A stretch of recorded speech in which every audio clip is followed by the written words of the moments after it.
All right, folks, welcome back to Zyori Plus One. We got an exciting episode here. I'm super stoked for this. We've got Effy. He's a professional wrestler, a Twitch streamer, a gentleman that I've never met before this. We are now meeting for the first time live in this Twitch interaction, and I'm really excited for it. Effy, it's a pleasure to have you here. How you doing today, man?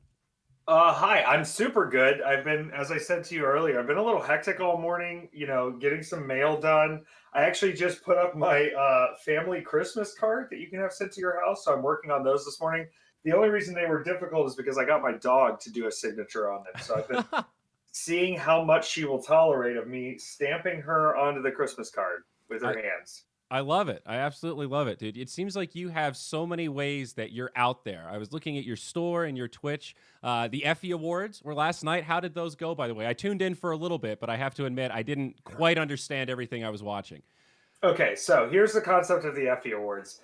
I got someone to make a picture of my head, or like a 3D render of my head, and I thought I could just do it on a 3D printer. And what I found out was that didn't look very good. So I was like, well, screw it. And so I got my own little trophies manufactured, and they're bronze trophies, and people purchase them. And if you purchase the deluxe package, you got the certificate and the official membership card as well. I can show you these trophies here real quick. The trophies of my head, as well as the official membership cards. So then if you got the award, much like the Grammys, much like the Emmys, much like the Tonys, the Oscars, it's based on bribes, and you win what you pay for. So you just got to win and send in a video for whatever you wanted. Now, unfortunately, what happened last night during the Effy Awards, while things were going crazy, Ricky Shane Page, who is another independent wrestler and a very mean person, bribed enough money to take over my stream, and I had to play matches featuring his goon squad while he bribed and took over the stream. So there are positives and negatives to having your own awards and being upfront about it being a bribe. I can see why the Grammys and Oscars kind of cover that up a bit. No, absolutely. That's awesome, though. I love it. And I love that that's the kind of vibe you guys channel, where you make that an opportunity where people can buy it out, and then you're promoting someone else's shit and it ends up feeding itself. I wanted to... So are you familiar at all with like the Dota 2 space? Have you ever even heard of that game before? I have, absolutely. Okay, yes. have you played it or watched it? My boyfriend's played it a little bit. I've watched some of it played a little bit, but it's I don't think it's something I could jump into and be excited about. Gotcha. No, totally understand. It's super complex. It's pretty toxic. I wouldn't recommend new people getting into it. I don't think, and I'm sure you're deep in this, but I don't, toxic wasn't the vibe I got, but it was the complexity of the gameplay. I think on the surface, you see a video game, you see it in passing by, and then when you're kind of moving forward, it's like, I'm on the stream. Hi. There's such a strategy to it that I think, I don't want to be cheesy and be like everything's like chess, but there are these games that I think on the surface level in the video game world now look very gamey on the outside, but when you get inside of them, there's a depth to them. Oh, yeah. And a lot of data. You've got to have skill and patience and data and learning and mathematics in your head. And I think all of that is, it's rewarding in a different way. Absolutely. But the main reason I ask is because even right now, there's an event going on for a new team called Arkosh Gaming. And I think the idea behind this team, it's a new concept by this guy named Sir Action Slacks. He's kind of a jokester. I don't know if you've ever seen him before, but he's got a YouTube channel and stuff. But basically, this team, it's 5 kind of characters that he's created. It's like a gothic themed team or whatever. And the actual players are kept anonymous. They're still like top 100 players. They're actually competitive. But the idea is that he wants to write storylines for all the characters, and they have costumes, and they have all the showmanship. And I think they want to channel some of the professional wrestling vibes so that there's sort of a storyline behind the characters that outlives any individual player. So if one of the players leaves the team, they kind of do a little thing about it, but it's like a Dread Pirate Roberts almost, the characters. Yeah, so and it's not, it's sort of the ego is tucked in favor of the entertainment. Exactly. The actual identity of the players so far is anonymous. Nobody knows. I think that's incredible. So we've done that in wrestling. We're the finale of the Mass Wrestlers tomorrow on Independent Wrestling, and that's a similar concept of when you hide these skilled people behind this, how do they act differently? And I think especially do you think it could affect their gameplay when they're in these other worlds and these other visions of themselves? Well, Are they playing a little wilder, a little looser? I hope so. We'll see. The thing is, the North American region, like Dota, is very global, and North America is not the most competitive region. So they haven't qualified for anything yet. I think once they qualify for a big event, that will be the moment we'll get to really see under the microscope. It's very new. This right now they're doing a show match, and this is their first. I think the first time we're actually seeing them play, and I think they're winning. But now I'm. But I love that showmanship. We need that showmanship. Yeah. I've seen that in a lot of the professional gaming. I think we watched one of the League of Legends finals in my household. My boyfriend, a big League of Legends player. Yep. And they had so much. It just felt like everybody had their entrances and their music, and there was the pyro, and there was the music aspect mixed into everything. And so to see this sort of like to see the esports world take the best parts of sports and entertainment and presentation, it's awesome because they get to do it their own way. There's no precedent to what they're able to create, and people are tuning in, even if it's just the game. But when there's all that extra to it, it gives that bonus incentive and that must see at a timeline, which like we haven't seen since pay-per-view days. You want to tune in right away to say, hey, what's going to happen here? Yeah. And I mean, I think we're realizing in the gaming world, maybe a step behind you guys, that content is really what sells. Yeah, everyone's there for the gameplay. The competition is the foundation to it all. But in between the competition, seeing the behind the stage stuff, seeing the players interact with each other and their personalities and telling those stories is really the captivating part of the whole thing. And we're still at kind of the tip of the iceberg of that storytelling, I think, compared to where it could be. Yeah, I mean, it's rephrase that back to me a second, because I almost had a whole idea there. So kind of give me that again, because I was about to jump on a moment with it. I think we're still at the tip of the iceberg of realizing that content is what really ties it all together in between the competition. Even though everyone tunes in for the competition, they stay for the stories. I think this is the best way I can put it. I did the math one day on me doing a professional wrestling match. The professional wrestling match itself lasted 12 minutes. And I was awake because it was on the West Coast. I was coming from the East Coast. By the time I was awake to the time I actually laid down and went to bed, it was 26 hours. I did the math. It was 0.6% of my day was actually spent doing what my technical job is and what my main payday was. And so I'm looking at less than 1% of my entire day for my profession, which people with a 9 to 5 are going, oh, that's incredible. But I'm sitting here going, how do I maximize the rest of my time? And with things like Twitch, with being able to game here now, with being able to share my, content with the world, being able to create new content, I'm not only like giving other people ways to fill their time, I'm filling my own time because what I am doing in a day is very minuscule. So how do we expand what I'm putting out in a week? And I still think the output of professional wrestling is crazy. A lot of these times we're meeting up with each other and we may know each other from previous times, and that's the best case situation. Or we may just be meeting and we may not really know the other person, and we're putting this time to say, hey, can you put together an improvisational one-act play? You both are trained in this art, you're trained in this skill, you know this physical way of doing what is technically theater. Can you put something together real fast? And we go, yeah. And then we do this 3-4 times a week.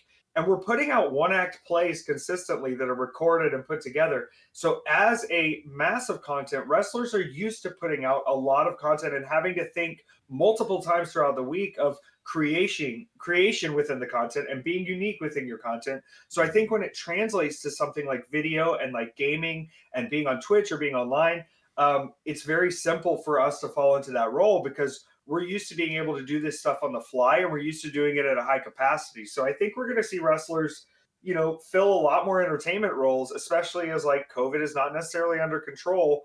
Hopefully it's something that they can all see is within their skill realm. And I can't, you can lead a horse to water, but you can't make it drink kind of thing.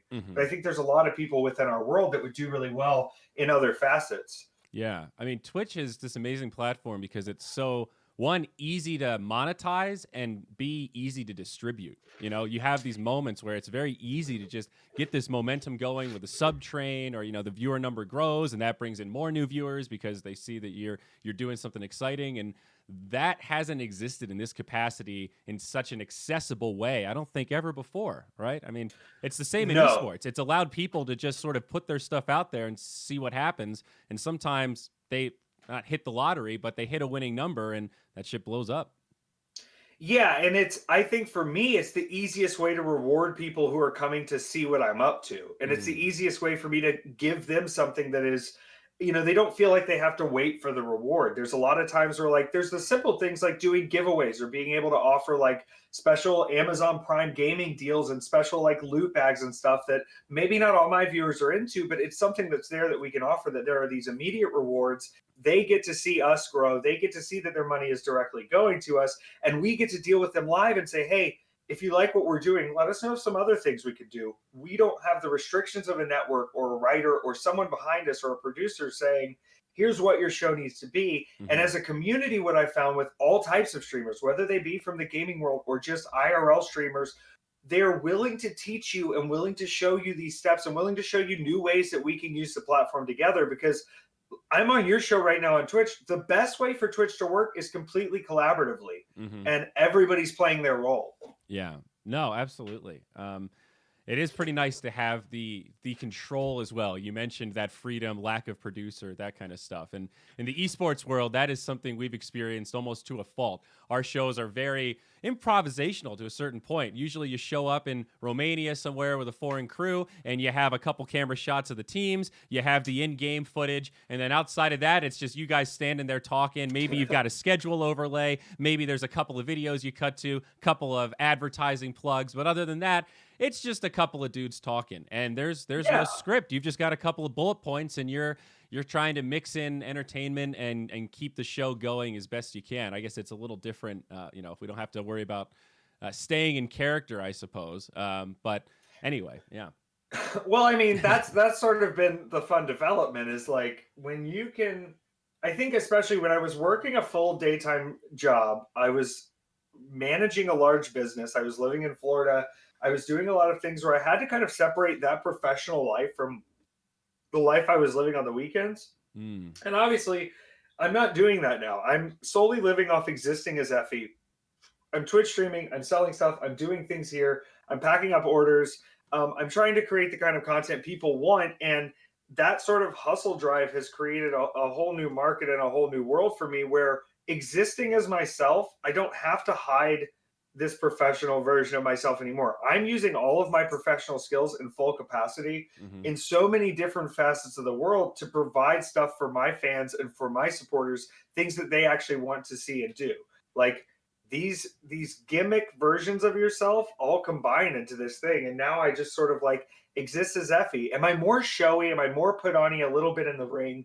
Yeah, because you have to be, because you are literally directing a crowd. You are two people directing a crowd. You have to be a little higher there. But all of those skills that have gotten me into wrestling and gotten me success in wrestling are so applicable to all these other worlds. And like you said, the barrier for entry and distribution is there for people if they can find it. And I think the good content gets shared. I think organic sharing is still king. Yeah. And when people find content they like and they are willing to put themselves on it and say, this is something I enjoyed, it brought me entertainment, that's the best way you're going to get anyone. You can advertise something, you can put it on the networks, you can put it in front of people to get, your advertisers to see it. But there's something about being organically over with your audience or over with people, and something that they can latch onto where they say, not only do I enjoy this, I want to give this out to people. We're giving them the pathways to do that. And it's so freaking awesome. Yeah, it's a totally different relationship. We're now able to connect with our fans on a more one-to-one basis, but still have some barrier there that was never really possible before. But there's so much I want to ask you about wrestling, and just to give you a little context, like I watched WCW when I was in like middle school or whatever age that was for a couple years. Big fan of Sting. Like I was there around like the Goldberg era, that kind of stuff. Never too big into WWF, of course. Now WWE though, aware of it, and now I've gone back and watched a lot of clips. And for a long time, I guess I didn't appreciate professional wrestling after I had stopped watching it until I chatted with somebody on Twitter who said it's one of the last great live performance arts where the show doesn't stop, and it's not it's this weird combination of acting and real life and crowd management. It's a very unique form of entertainment, plus all of the physical aspects. And he's like, you combine that together, you have to appreciate that shit. And then I kind of started watching clips on YouTube in a totally different light. And, you know, I don't follow the storylines, but I certainly appreciate it and see some stuff pop up in my feed. And you know, I've seen AEW now come into light, and I've watched a couple of their events. They did a gaming crossover at CEO, was it that event? I think it was a fighting game event. Yeah, I remember the CEO of CEO did a wrestling match against someone at the end as sort of like a show match thing, and that was pretty cool. So anyway, I know a very little bit, but I'm very curious about indie wrestling and like the first steps, I guess. Like, how did you get started? What was your moment? Did you always know you were going to get into this life, or, you know, take me back to the beginning here? I'm so excited to be talking about professional wrestling right now. Like, I can't hide my smile. I'm so pumped to be talking about this. I loved it forever. Like, I cannot remember a time where I wasn't like pumped on professional wrestling. My dad was a pretty Southern guy, grew up in North Carolina for the most part, a little bit in Georgia. And then when we grew up, you know, like I was born in South Carolina, lived in Georgia, North Carolina, lived in Florida. I was very Southern based, and it was always something that was either on TV or around me. But I can remember it. The youngest memory I have of it was actually going to an indie show, which was at a fair. It was a fair show, which in the wrestling world, you know, if you go to the fair to see wrestling, like it's going to be weird wrestling. There's going to be some old legends and some people you've never heard of, and it's going to be going on all day. And I can just remember going to this fair wrestling show and thinking, like, what is even happening? These people are jumping off stuff. These people are throwing each other. This doesn't even make sense.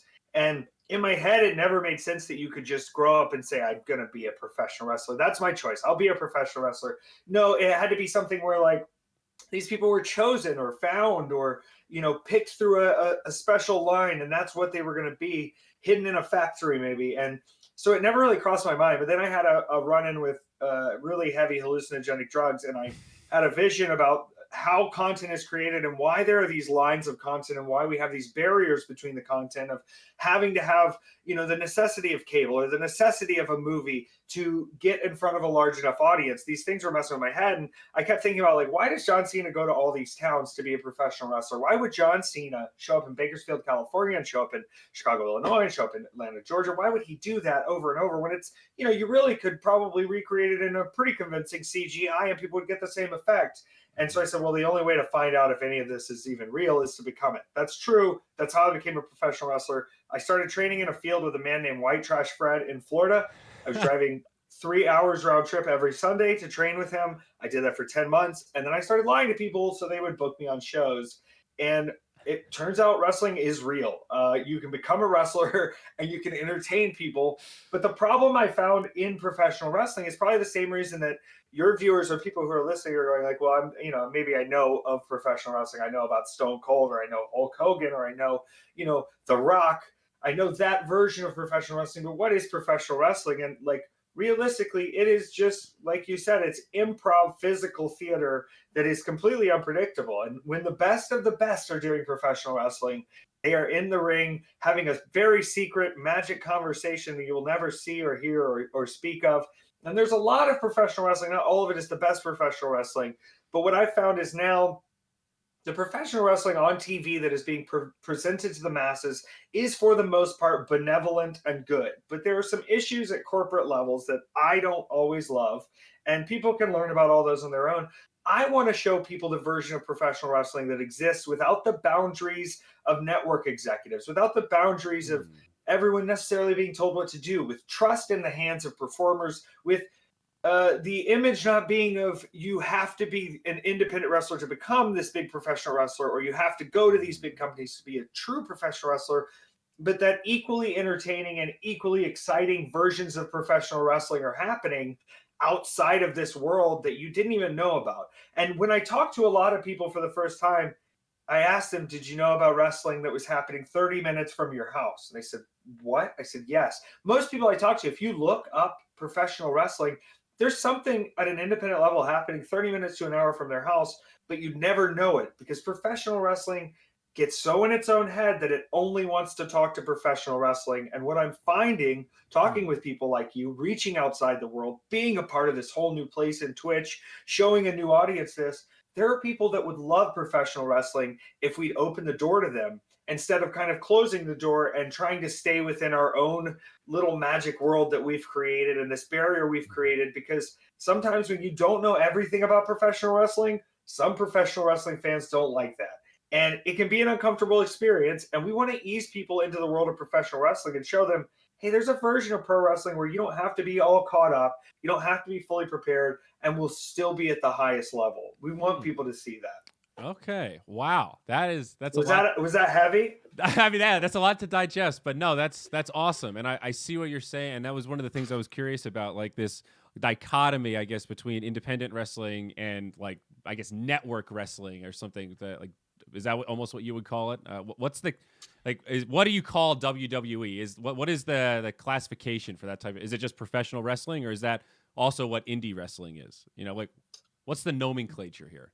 It's some of indie wrestling is under the same thing. I almost think of it as there are two different types of wrestlers. They are both worthy wrestlers. There are two types of wrestlers. Some of them are within all the businesses. There are professional wrestlers who are doing this because they are driven to the art of professional wrestling. And there are plenty of companies that will give them carte blanche to do whatever they want. And they are driven by the vision of how they have to do things. And it has to kind of be under their own wing. They're willing to take suggestions. And then there are wrestlers who are going, I can make a lot of money for filling time as a professional wrestler.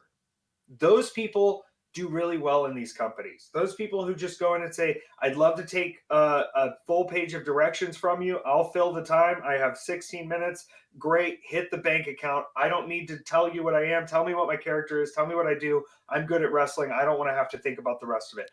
That's also fine. There's been many greats in history that are those wrestlers.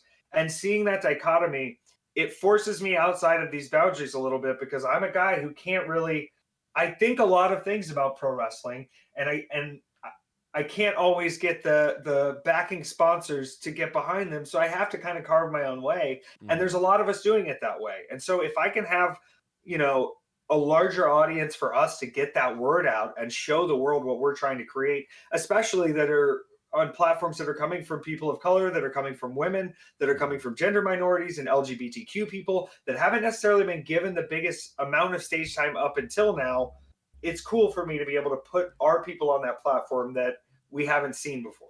Well, so what's the ultimate goal then? Because I guess from my lame seat in the bleachers, everyone thinks it must be WWE or AEW, because that's got to be where the major money is, right? Network TV, that's the big payday, and the big reach, right? If you get a run there, you could, you know, how many X your followers and your reach, and then where does that translate afterwards? That's what I'd be thinking about. Could I leverage WWE for a run and then get out and boost my signal to go back to Twitch kind of thing? But is that possible? I know that there have been issues with Vince and Twitch, and they obviously see it as a threat.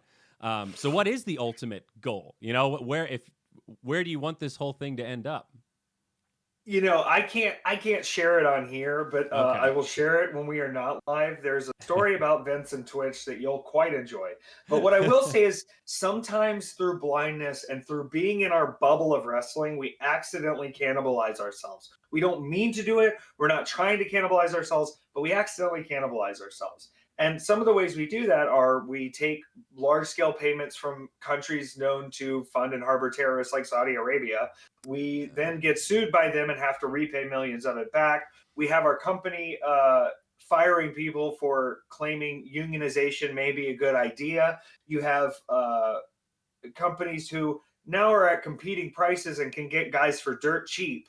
I have to work harder than a lot of guys with contracts, because to make my money, I have to make my money. And it's fine, and I love doing it, and I earn a lot.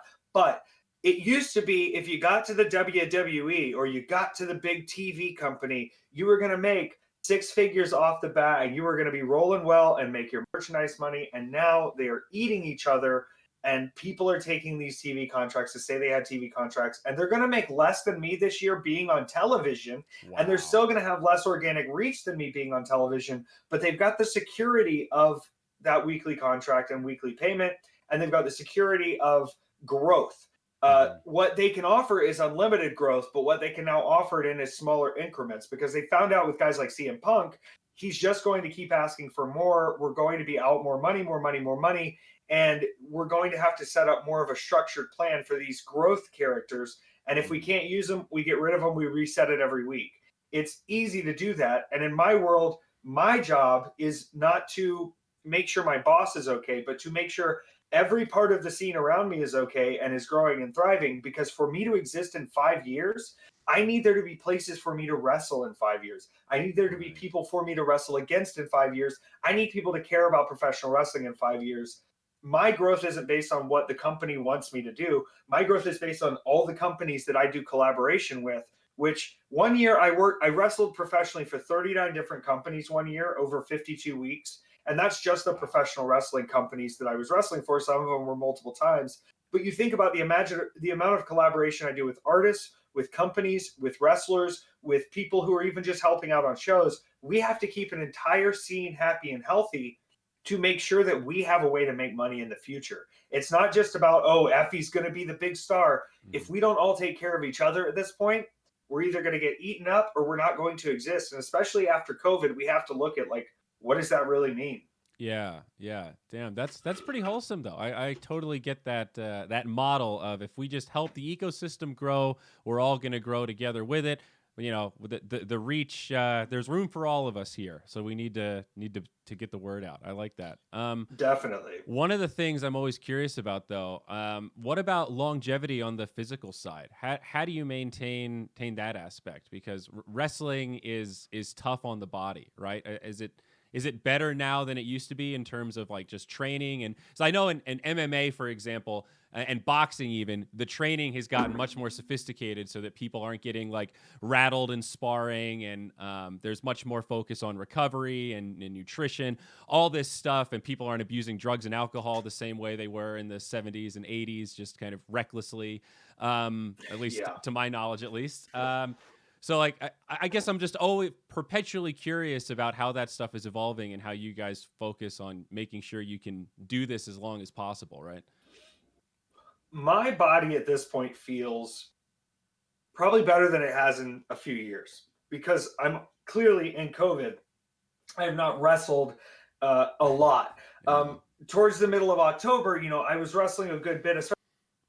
We did the weekend in Indiana in the big Coliseum, 10% capacity, everything, whatever. Coming out of that weekend where I wrestled 5 matches, I think 4 or 5 matches, I was very sore and very awful. But I do things like yoga. I do things like running. I do things like stretching. I do things like I have that stupid Joe Rogan, what is the back thing you stick in? It doesn't matter. I have all these things that I have to do, and I have to build time in my week for training, for checking my body, for making sure I'm okay. I'm a little different than some guys, though, where I have adjusted some of my ring work to make sure I'm not killing myself every night. I have my moments. I will kill myself. People know I'll throw myself off stuff. I'll throw myself through stuff. I'll bleed. I'll do crazy stuff. But I build it to the right moment because I think that's more important in storytelling and even in building yourself as a character over time, where you put those moments and where you put those big places. And I also, a lot of these people believe in constant wrestling bumping training in the ring. So these guys are doing practice matches all the time. And for me, I'm not saying that, I can just show up and do this all the way, but I would rather keep my longevity to the performance and keep the spontaneity of what it is. I come into a show physically prepared. I come into a show physically trained and ready to do what needs to be done. But I don't think I need to practice that 4 or 5 times the week before over and over and over to get the same experience I'm going to get when I'm there live. And I think I'm going to be able to craft a better story if I'm not thinking about, well, what's the biggest thing I can do versus what needs to be happening in this match. Because sometimes you need a giant, big, flippy move off the top, and sometimes you need to punch somebody in the face. And knowing where to place those things, it's not only saving my body at this point and helping me find the longevity, because I'm 30 right now. I just turned 30 3 or 4 months ago. And I feel better than I did when I was 24. I was working 50 or 60 hours a week at that point, though. So obviously I'm more rested. I'm great, but I feel physically good. I'm taking care of myself, but we have to do that. That's like, I see people who are like, you never post about going to the gym, and all these wrestlers want to post about we go to the gym. I'm like, that's like baseline to keep your body to a healthy standard, to do your physical work is the most baseline part of this whole thing. So if we can at least do that, I don't know if I need to brag about it. I feel that. That is a weird thing. Yeah. It's sort of like bragging about stretching, like, yep. I ate today also. I'm with you on that. I got to work with a pretty famous wrestler from ECW and WWE this past week on a movie named Rob Van Dam. I don't know if you know who he is. But he told me, he said, I still stretch an hour before I do anything. He said, I start in wrestling. He's like, I'm in my 40s now, but I stretch an hour before I do any kind of wrestling, and I haven't had any problems, and I know what my body's limits are. I'm not taking myself past what I know I can do. And so I'm just trying to keep that mindset, flex it out. Yeah. Speaking of limits, and because you just mentioned it, I'd like to continue on that thread. ECW. I've seen some of that footage, and man, some of that shit was really hardcore. I remember some of those Sandman fights. I think he was on LSD in one of them. That's like another level of jumping off shit. I guess I don't know what the question is, but thoughts on that level of extremity? Will that ever exist in that form again, in that scale? I guess, what was the distribution of ECW? Was that on a network? It was. At one point, they were, especially towards the end of distribution, and they were always trading and huge in the pay-per-view market. I mean, at least reasonably huge in the pay-per-view market. And I think it definitely will. And I think now there's more options than ever. If you want to do a deep dive in, baby, I can take you on a journey into the darkest tumbles of what they call deathmatch. And deathmatch is alive and well. And deathmatch has survived through COVID. There have been more deathmatch shows during the time of COVID than there have been any other type of wrestling. Now, does that mean that deathmatch is more unsafe? Possibly. But what it offers to people is this pure escapism of literally the gladiators fighting in front of you with glass and weapons and knives and gusset plates and needles and scissors and knife boards and barbed wire. And you're going, these are humans risking their flesh right here. And it's some of the most invigorating, crazy stuff to see live. And it's a version of our world that not everyone likes or enjoys, but for those who do, it's a very passionate fan base. So that's like CZW, that kind of stuff, right? Is that the Yes. I saw Vice did a one about one of the death matches, I think. Yeah. I watched that actually the other night, and it was so fascinating to watch it. And is that good? Like, would you say that that's a good journalism piece? Did they do it justice, or was it an unfair portrayal? No, I think they did it fair justice. I mean, listen, this stuff is really dangerous, but there is craftsmanship behind it. There is training behind it. I've done death matches with professional deathmatch wrestlers, who have led me and guided me through the process. Thank God. I wouldn't call myself a deathmatch wrestler. I'm a guy who has been led through death matches with professionals, and it is very scary. It is very intense. You are covered in blood and glass and tacks and every sort of crazy thing imaginable. And you just sort of have to put the trust in your skills, because learning something in a training center is easier than having it while you're having to perform the same maneuvers while covered in glass and blood. Safely. And get out with just the little cuts. So is it, I mean, I guess, is it because it's mostly superficial stuff for bleeding that it doesn't really hurt that bad? Does the adrenaline kind of outweigh the pain, essentially, when there's the audience there and it's just, is it an adrenaline thing? Is that kind of the best way to There is a heavy adrenaline to it. I think there's also just there's a tough person aspect to it. And there's a lot more female deathmatch wrestlers coming through now that are really kind of changing the game of the sport. Yeah, wow. It's insane. I actually watched a match on my show last night of Angelus Lane and Delilah Doom, and Angelus was getting very hardcore in that match. And she has broken her neck before in this sport and is back competing again after endless rehab. So there is a toll, there is a risk, but I think for the people who do it and the guys that love that sort of version of it, and what you find is a lot of I found out one time on NXT, WWE's B show, I guess is what it is at this point. They were in the filming bus and they were watching a deathmatch show at the same time. And a lot of these guys who are big stars on the network and are on your weekly television show are huge fans of deathmatch wrestling or have been a part of deathmatch wrestling. And it's just, it's a part of our world that's interwoven into the path of wrestling. You're going to run into it if you're a wrestler. Hardcore is the right word, man. Hardcore. I've seen more than a few videos of that stuff, and it makes you feel alive a bit when you watch it. There's a physical element to it. You're just like, that's a pretty big fall. Oh, that's a ladder that he just fell on, and it's like that. Oh yeah, and you know that it's not a trick. It's not an illusion. The trick is that he just takes it. That's the and that's and he tucks that neck, and that's what I found is that that neck movement is going to save you in life, and that's the difference. Someone getting thrown off the top of a ladder who isn't prepared and hasn't taken training in how to stunt and fall from a high surface or how to roll yourself into it. There are tricks to what we're doing to do it safely, but at the end of the day, we're still making the impact. It's our job to make sure the impact is happening at the right spot to where we're not dying. Yeah. I guess as an extension of that, like, do you worry about head traumas? Like that would, to me, be my number one. Even just some of the relatively safe maneuvers, that brain's got to be rattling around a little bit.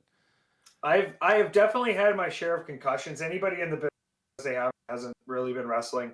I'm not advocating for it. I don't like it, but there are certain things that we do that we know the risk we are taking. There's a fellow by the name of Matt Justice who has been criticized a lot in our professional wrestling business because he still to this day will take unprotected chair shots to the head, unprotected door shots to the head, unprotected board shots to the head.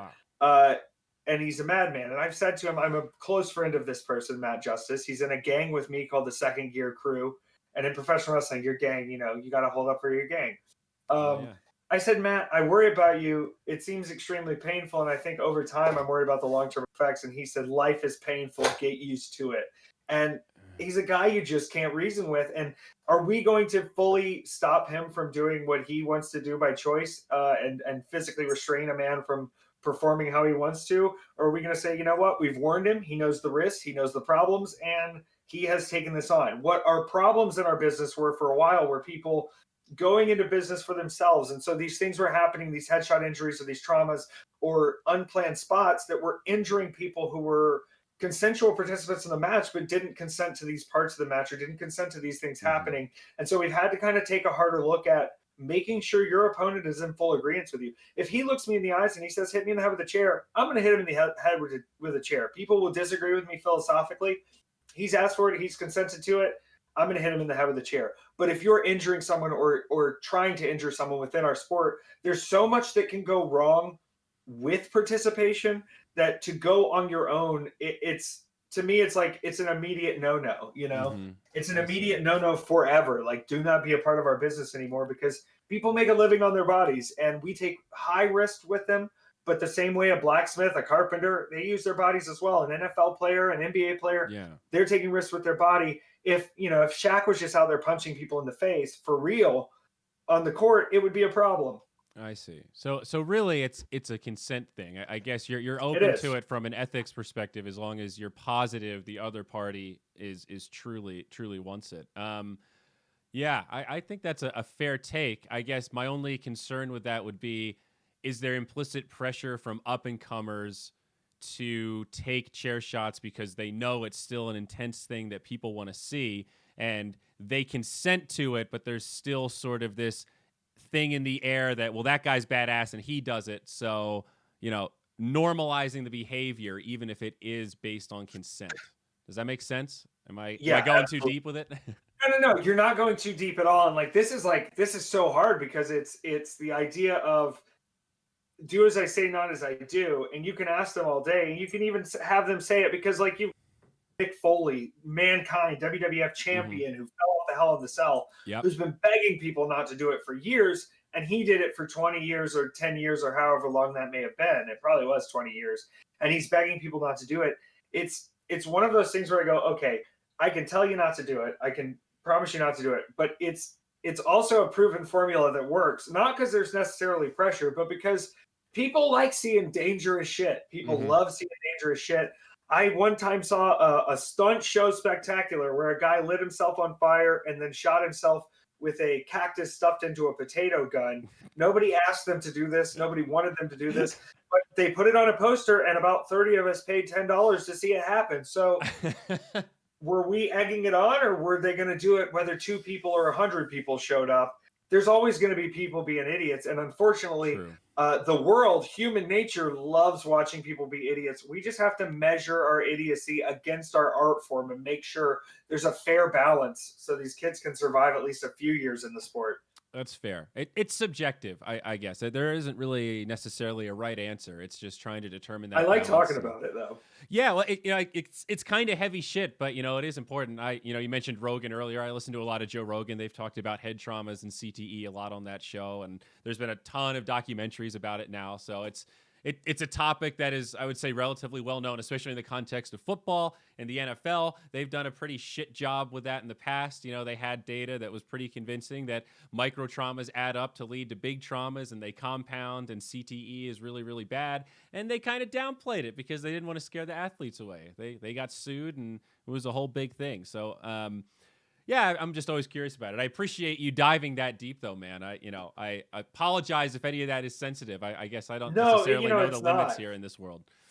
The thing is, with all of that, it's like if they said tomorrow that, hey, even if you bump one time in football or bump one time in wrestling, you have just increased, your risk of Alzheimer's or any mind-altering diseases down the line by 1,000%.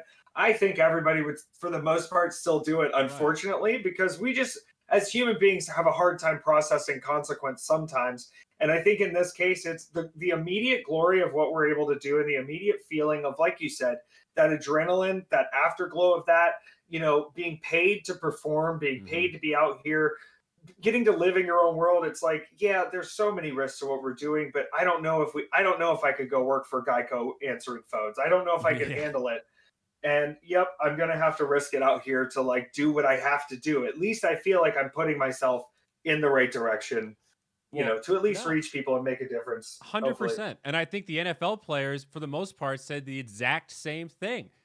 Given that data, I'd still play football. It's my identity. It's my passion. It's my whole life. I absolutely love it. And even if it shortens my life, I would gladly go back and still play football all over again and have this run in the NFL. However, it's still fucked up that you lied about the data, and we're still going to sue your ass. Yeah, I agree. Don't lie about the data. Yeah, it's a fair take, and you're entitled to take that risk, but I think you're also entitled to be somewhat educated about the risk that you're taking, especially if you choose the path to be educated. So can I give you a dunking statistic here, real quick? Absolutely. Just when it comes to the risk we put ourselves through, the risk we put our bodies through, the NBA's direct labor payout to players right now is about 50%. It might even be a little higher, about 52%. Okay. The WWE's direct labor payout to their WWE independent contractor superstars who are not provided health insurance or travel costs is between 10 and 13%. That's insane. Wow. There's no union, there's no protection, there's no benefits. Their plane flights aren't covered, their rental cars aren't covered, their hotels aren't covered. They are expected to be at these places, and everyone keeps their mouth shut because it's the only place that you could possibly, maybe 1 in 100 chance, make over $2 million a year wrestling professionally. We have to change that. My goal is to show people the wrestling and to open people's mind to wrestling that is more DIY and homegrown, yes, but is also ethically trying to take care of and pay the wrestlers as much as possible. I ran a show recently as a part of the collective in Indiana. It was shown on Fight TV. We sold our pay-per-view. Our pay-per-view was $13.99 for the pay-per-view show. We had 8 matches of professional wrestling. We had over 40 wrestlers on the show that we paid as fairly as possible. We sold some of the pay-per-views. We could sell 10% capacity tickets to the show. And it was still a situation where I wish I could pay these wrestlers out more. And I know in a lot of instances that this is probably still the most they're going to make in the year. It is tough in independent wrestling to be able to turn that dollar. And the only way we're going to be able to turn that dollar to get ourselves to a big enough level to keep making sure people can pay their bills in full on professional wrestling is to get it to more people. Yeah. We have to show the rest of the 98% of the world that isn't a diehard wrestling fan what they could gain and what they might enjoy about wrestling so we can get paid more often. And so it will force the change because the WWE is not changing until people are refusing the WWE. And it won't be because of public pressure. Oh, because they pay them 11%. That won't be the public pressure. The public pressure is based on the labor. labor is the entirety of our business. It's the entirety of what we do. It's built on the backs of people who are falling down. Without us, it doesn't exist. And we have to put the pressure back on them by creating avenues and paths for professional wrestlers to exist, succeed, and financially feel comfortable without the necessity of these companies, because they are still necessary for most of these people to make a living at this point. When you lay it out like that, it kind of sounds like a Hunger Games type scenario. They're dangling the hope of that 1 in 100 or 1 in 50 $2 million contract, and it's not attainable for almost anyone, but everybody fights over it as if it is, because it is still the best kind of the biggest slice of the pie, I guess, or at least it appears to be. And yeah, that sucks. That's a really shitty system, because a lot of people end up not making very much and getting injured and not being, I mean, that's just, you assume so much risk as the contractor in that situation.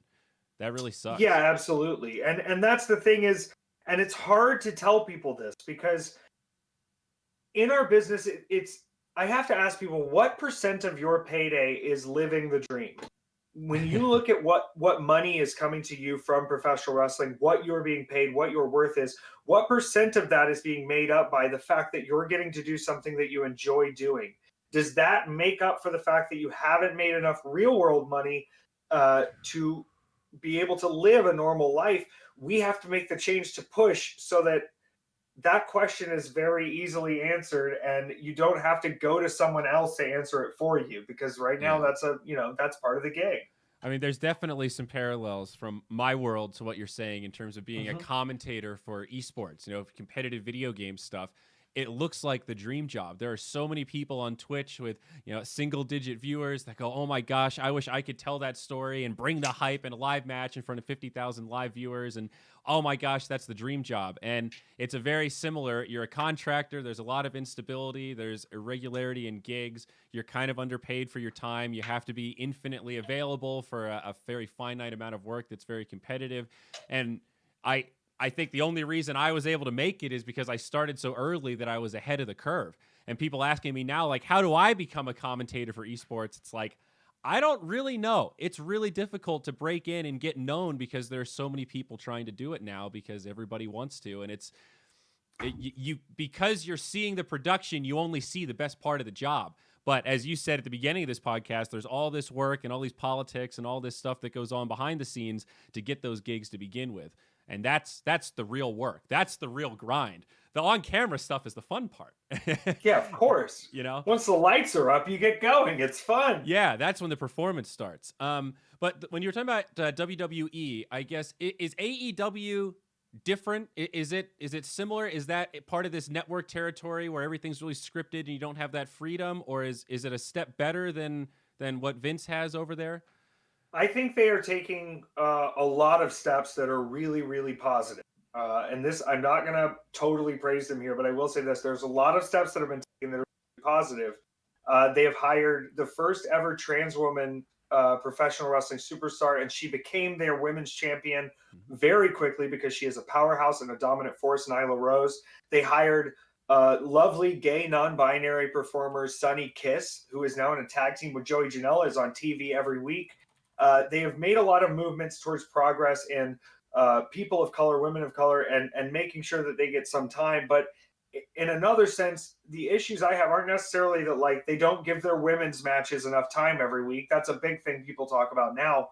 One of my issues currently is that right now they are filling the programming in a lot of ways with people that they are getting for fairly cheap. They're paying them the rate of what WWE would pay them as an extra worker to be featured talent on a show that may be the YouTube show and it may be the Dynamite show, but they're getting these guys for a lot cheaper than it would be to actually contract them. And they have a lot of contract people on here. And during COVID, it has been incredible to see these independent superstars get the work and get the talent and get the time on television, because that does help them. They will gain a following from that. But I also wonder if their time is worth more, because I think a lot of these independent superstars are bringing viewers to the brand that wouldn't have necessarily tuned in, and they're bringing new eyes to the brand that are attributing them to that company.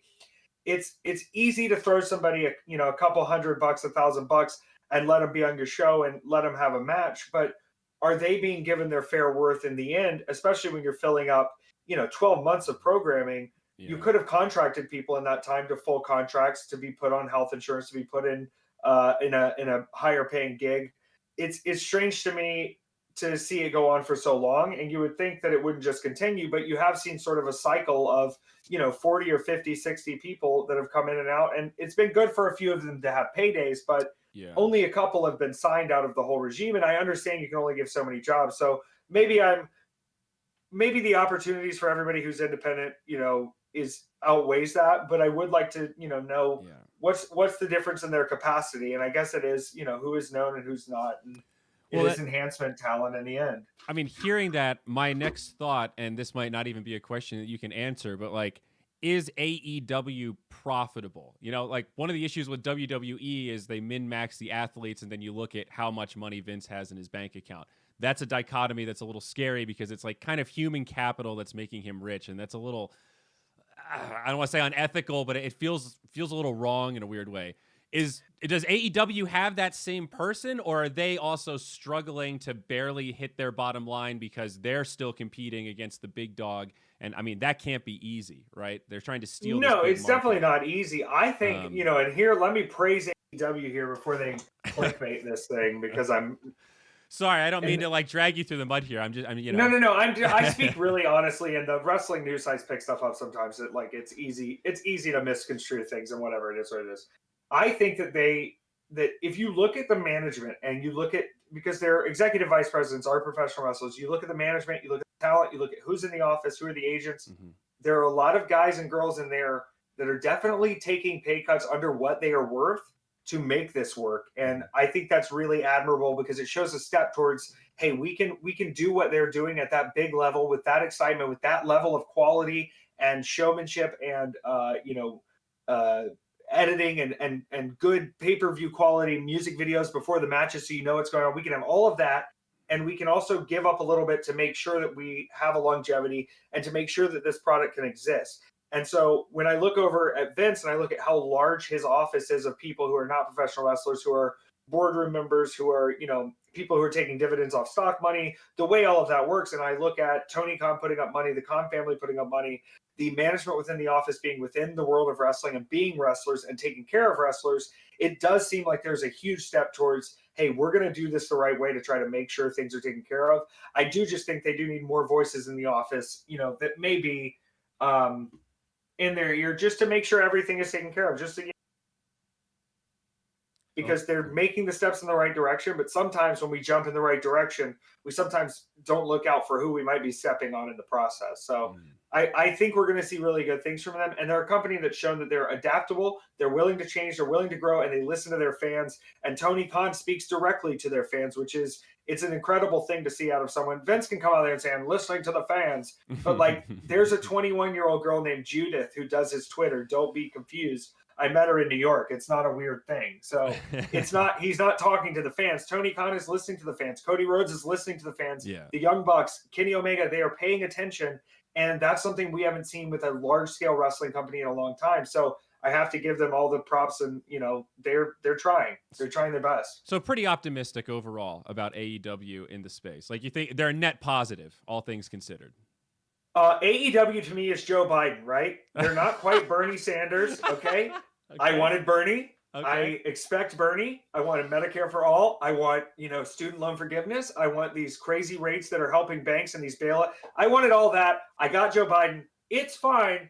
I'm allowed to criticize while saying this is a very positive, awesome thing for everyone. Gotcha. I can still dance in the streets and say, but when we sit down, let's look at the policy. Mm-hmm.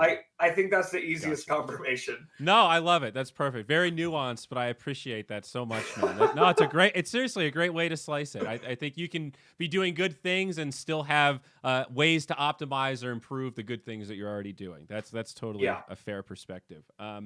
I wanted to ask you about your website a little bit and your amazing ability to market yourself, man. First of all, that domain is fucking sick. Effy.com, aka beefy.com. Solid, very solid. Big ups for that. But you've got yourself on there, available for a whole year, $666,000 Six or what? 666, 6 6s. That's Has Yeah, anybody, it's 6 6s. Any nibbles on that? I noticed that you had a disclaimer that said I can turn down your fucking ridiculous, stupid ideas. So that's like a bit of a catch-all. But I thought that was brilliant, and I'm sure you've gotten some weird outreach because of that, huh? I put it up initially because people kept asking me like, "Are you going to sign a contract?" And I just got answering it, and I was sort of just like, "No, I'm not. I'm not signed to a contract. They're not asking me about a contract. I'm very loud." I'm very hard to contain. Here's how you can purchase me for a year. I'll let a civilian do it, but I still get control over all my social media. I still get control of my ideas. I still get all my merchandise money. I'll do stuff for you. I promise. I'll do it. You own me. I'll be on your TV show. I'll show up every week on time. I'll say yes and listen to the ideas and then do whatever I want. But you can own me. And that's like the idea is sort of my DMs are always open and that is always available for purchase. If you would like to have any negotiations, the doors are open. I also have a rider that most wrestlers don't have a rider or a contract of that nature. But it helps because when I get off the plane and get in the car, there's a nice coffee waiting for me. And when you ask for things nicely, you get them. I'm trying to teach indie wrestling that we don't have to be beggars all the time. And we can sometimes ask for nice things and get them because we're providing a service. Mm-hmm. No, yeah, that's great. I love it. It was a really good way to put it out there, and it certainly made me chuckle. One of the last things I wanted to ask you about is, has it been hard being branded as like the gay wrestler? Has that? I mean, obviously, it seems like just a part of who you are, and it's awesome to embrace that. But is there like a dark side? And I asked because I was looking at your YouTube, and I saw I forget what it was, but a title match that you were wrestling in, and one of the audience members yelled that I can't see you because you're so gay. And then you yelled back, I look like your internet search history, buddy. And everybody started laughing. I was like, all right, that was pretty good. Like you seemed prepared to deal with the hecklers and the trolls. But I mean, is there a dark side to that? Or are there moments where it's like, God damn it, man, fucking assholes everywhere? Yeah, well, no. And I did it on purpose, everything on purpose. And this is one thing I love is that I'm a big fan of and this is so cheesy, I'm a big fan of Christopher Nolan movies because there's usually extra shit to catch and I can do a little research and I can find out weird stuff and I can learn about the story and I can watch it again. But there's a lot of people who go see Christopher Nolan movies and they go, oh yeah, Inception, love it. Leo DiCaprio, so weird. I don't know what was happening. It was fun. And those people are fine too. And there are people who come see me wrestle and they go, oh, that's the gay wrestler. Okay. But then there are people who come see me wrestle and they go, okay, that's the gay wrestler. And there's now a barrier that's been dropped because it's comfortable for you to come talk to me, whether you're a member of the LGBTQ community, whether you feel uncomfortable wrestling, whether you're whatever. I've dropped that barrier and now you can come talk to me. And if anything I do can get more people at wrestling shows, then yes, there's going to be a gay wrestler here and it's going to be wild and vibrant and fun. And you can try to fuck with him, but he'll fuck with you right back. And you can give him a hug if you want and you can buy a signed picture and it's a real gay person at wrestling. And so I felt like we needed to be very loud and public about that because there weren't a lot of us out there. And now that there are more of us, it's better to keep that gay brand on it because it's saying, hey, I'm the easy version. I'm the fun version. Come jump in. And now once you come to me, the goofy, wild gay boy, you can jump to the next version of a person, which is a more complicated person, a different person with a different story in our community, a different person with a different view in our community. I want to be a gateway. Okay, sorry, I had a piece about it. It was crazy. But really what I'm getting at is it's easy and it's fun to say, okay, well, there's the gay wrestler. And look, when people want to do the research and find out more about me and about Effy, there's an endless amount of things to learn because the truth of Effy is Effy's not the gay wrestler. Effy's the wrestler that's here to push hit the buttons that are fucked up in this business. And when there's no buttons left, I'll disappear. But until there are buttons to push, I'm pushing them. Okay. Dude, I love that. I love that. Make people think, make people question and get out there. That's fucking awesome. This has been amazing, though. I feel like I've learned so much about indie wrestling and professional wrestling. And I maybe a year ago, somewhat before lockdown, I remember randomly stumbling on a local Colorado wrestling promotion that was also broadcasting on Twitch. And just like you said, I was stunned to realize that there was some sort of professional wrestling with a live audience 30 to 40 minutes away from my house. And now that I'm sure it's crazy. Yeah. And I wish I had gone now that, lockdown, hindsight's 2020. It's like, I would kill to go to an indie wrestling match right about now. It's been a little crazy cooped up here in the basement, but I kind of want to check it out now. It makes me really curious just to see what that energy is like in real life. I've only ever watched it on Twitch or on TV. I've never seen professional wrestling in person, and it sounds like that is a totally different experience. Totally different on TV. Because here's the thing: everybody knows professional wrestling. Oh, it's everybody's working together. It's fake. Professional wrestling's fake. Whatever. No one cares. Here's the fact: I go into this business knowing that. Okay, and when you watch it on TV, it's really easy to go in and just take a look and pick everything out. But when you are in the live setting, I promise you, there will be more than one time I'll get you, and it may not be me, but it may be someone. They'll get you. And you won't know what's real anymore. And you'll be very confused, and it'll be worth all your money, because it is worth your time in today's age of content. If I can get you and trick you one time and blow your mind one time, it's worth it. And it will happen more than once. I see. Okay. So when you know it's fake, now you don't. So kayfabe isn't completely dead? Is that kind of what you're telling me? Is it like a different style of kayfabe these days? Kayfabe isn't dead, it's scarce. Scarce. Okay. There's only a few people who truly know how to work kayfabe. Once you know that everyone knows that it's a work, and you get that in your mind, there's a second level of working people that is fantastic. And they want to be worked. They'll come to you and go, "You worked me. You worked me," and they want it. And we have to reward those people who are coming to us and are smart and can be worked at that level and don't think they can right out. I see. All right. Well, Effy, I appreciate you giving me an hour of your time, man. This has really been enlightening. Folks, make sure you give him a follow. He's at Effy Lives, I believe, on pretty much every platform: Twitch, Twitter, Instagram, Facebook, YouTube, and, of course, his website, BEffy. That's with 2 Fs, Beefy with 2 Fs. And you can find all of his great products. He's even got condoms. You've got Effy condoms in your store. Yeah, I'll sign the condom for you. I actually lowered the price on the shipped right now. I think they're only $9.50. Was 10, so wow, what a discount. Wow. Well, there you go, folks. Discount condoms. Perfect for these lockdown times. Yeah. But yeah, I appreciate it. I'm going to close this thing out, and good luck to you, man. If you ever want to come back, do a follow-up, I'd be happy to have you. It's been a pleasure. I love it. I'm glad we got all this info. I feel like there's... Oh, sorry, I lost you there. I think you got muted for a sec. Oh, sorry. I said I think there's more for us to talk about that combines our worlds, for sure. Absolutely.